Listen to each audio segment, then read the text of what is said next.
Hi! ഇന്നൊരു അടിപൊളി സദ്യയാണ് കേട്ടോ. ശശിയുടെ തൃശ്ശൂർ മീറ്റിംഗ് ഉണ്ടായിരുന്നു. അപ്പോൾ ഫാമിലി മീറ്റിംഗ് ആയിരുന്നു. ഞങ്ങളെല്ലാവരും വന്നിട്ടുണ്ടായിരുന്നേ. അപ്പോൾ നല്ല വാഴയിലയിൽ നല്ല കുത്തിരിച്ചോറും പരിപ്പും പപ്പടവും നെയ്യും സാമ്പാറും ഒക്കെ കൂട്ടി ഒരു പിടുത്തമൊക്കെ പിടിച്ച് കഴിഞ്ഞതിന് ശേഷം നല്ല പുളിശ്ശേരിയും രസവും പച്ചമോരും ഒക്കെ ഉണ്ടായിരുന്നേ.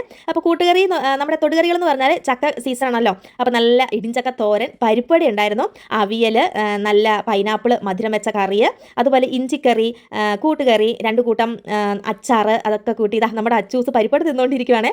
നല്ല അടിപൊളിയൊരു സദ്യ. കുറേ കാലം കൂടിയിട്ടാണ് കേട്ടോ നമ്മൾ ഇത്രയും കറികളൊക്കെ കൂട്ടി സദ്യ കഴിക്കുന്നത്. എല്ലാവർക്കും ഭയങ്കര ഇഷ്ടമായി. അതിൽ മധുരക്കറി എടുത്ത് പറയേണ്ട കറി കേട്ടോ. പൈനാപ്പിൾ മധുരക്കറി, മസാലക്കറി ഒക്കെ ഉണ്ടായിരുന്നേ. അപ്പോൾ അതെല്ലാം കൂട്ടി ഒരു പിടുത്തമൊക്കെ പിടിച്ചതിന് ശേഷം അതാ 2 കൂട്ടം പായസം, നല്ല പരിപ്പ് പ്രഥമനും നമ്മുടെ ആട്ടപ്രഥമനും ബോളിയൊക്കെ കൂട്ടി അതും നല്ല മധുരവും കൂടെ കഴിച്ചു. നല്ലൊരു സദ്യ എന്ന് തന്നെ പറയാം. നല്ല ടേസ്റ്റ് ഉണ്ടായിരുന്നു കേട്ടോ. നമ്മുടെ അച്ചുകൂട്ടനാണെങ്കിലും ഭയങ്കരമായിട്ട് ഇഷ്ടപ്പെട്ടു. അച്ചുകൂട്ടൻ നല്ല പായസമൊക്കെ ഇലക്കകത്ത് നമുക്ക് ബോളി കിട്ടുമ്പോൾ ഇങ്ങനെയാണല്ലോ കഴിക്കേണ്ടത്. നല്ല അടിപൊളിയായിട്ട് കഴിച്ചിട്ടുണ്ട്. അപ്പോൾ ഇന്നത്തെ വീഡിയോ ഇത്രയേ ഉള്ളൂ. നാളെ വേറെ വീഡിയോ ആയിട്ട് വീണ്ടും വരാം.